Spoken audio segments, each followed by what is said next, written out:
इंसान के फितने में मुब्तला करण जी शैताननि जी ताक़त कमज़ोर थी वेंदी आहे। इन जी वजह तां क़ैद करण जो मक़सदु हक़ीक़ी क़ैद न आहे, हर उन्हनि जो घटिजी वेंदो आहे। छो जो ज़मीन में ख़ैर आम थी वेंदो आहे त उन्हनि शैताननि जो शर घटि थी वेंदो आहे। बाक़ी शैताननि जो क़ैद थियण सां गॾु इहो उन हदीस में ज़िक्र न आहे त इंसान जेको आहे बुराई में मुब्तला न थींदो। अॻियो सवाल शेख ख़ालिद साहब खां खिपरो मां फज़लुल्लाह शहर साहब सवाल कनि था त काफ़ी सारियुनि हदीसनि में अचे थो त रमज़ान मुबारक जे महीने में शैतान जकड़िजी वञे थो। हालांकि ॾिठो इहो आहे त रमज़ान मुबारक जे महीने में बि खोड़ माण्हू गुनाह वग़ैरह कंदा आहिनि, त पोइ शैतान जे जकड़जण जो छा मक़सदु आहे?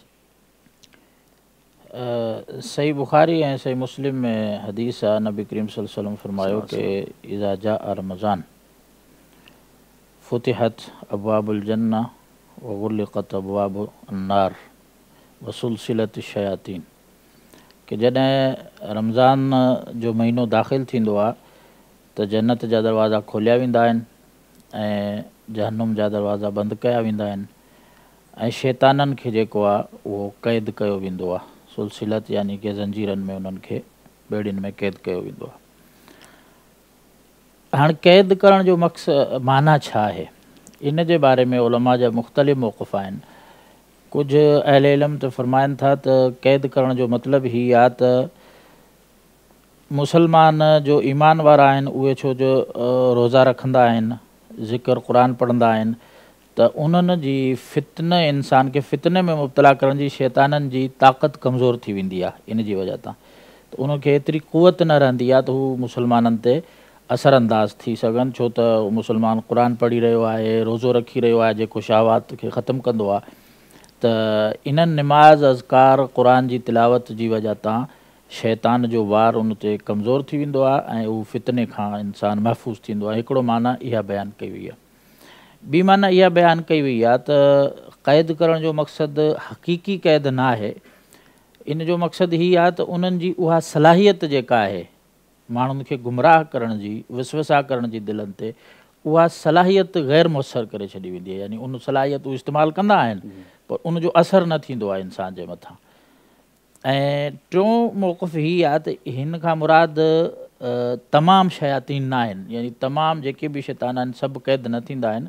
उन्हनि मां जेके सर्किश क़िस्म जा मरद आहे जंहिंखे चवंदा आहिनि, उहे शैतान जेके आसमाननि ते वञी करे ख़बरूं जेका आहिनि चोरी कंदा आहिनि, पोइ हेठि दुनिया वारनि में लही करे पंहिंजे जेको आहे न चेलनि खे ॿुधाईंदा आहिनि, इहे जेके मारिद शैतान हूंदा आहिनि, सर्किश शैतान हूंदा आहिनि, उन्हनि खे क़ैद कयो वेंदो आहे।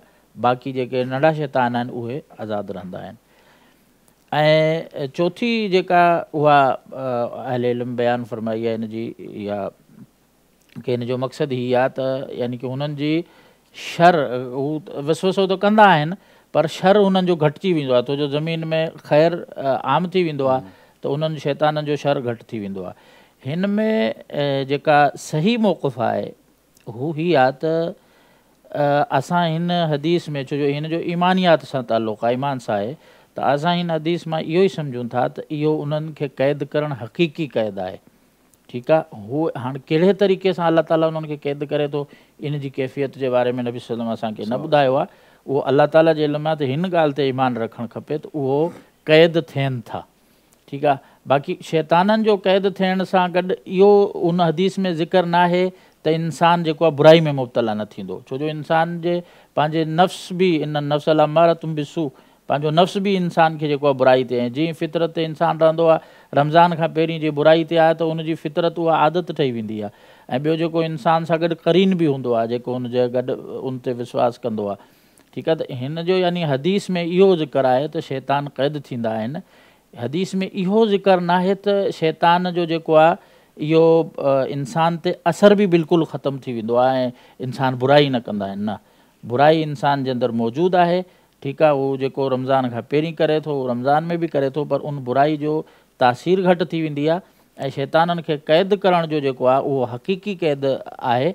हुनजी कैफ़ियत जेका छा आहे हिन जे बारे में असांखे का इल्मु न आहे, त असां इन ॻाल्हि ते ईमान रखंदासीं त हू क़ैद थींदा आहिनि। ठीकु आहे, ऐं बुराई बि इंसान सां गॾु मौजूदु रहंदी आहे, छो जो इंसान जे नफ़्स में आहे ऐं ॿिया बि शैतान कुझु गॾु आहिनि इंसान सां जेके हर वक़्तु हूंदा आहिनि, विसवसा कंदा आहिनि। पर उन्हनि विस्वसनि जी तासीर जेका आहे घटि हूंदी आहे। अल्लाह तबारक व तआला जज़ाकल्लाह वासन जज़ा बारकल्लाह फ़ीक।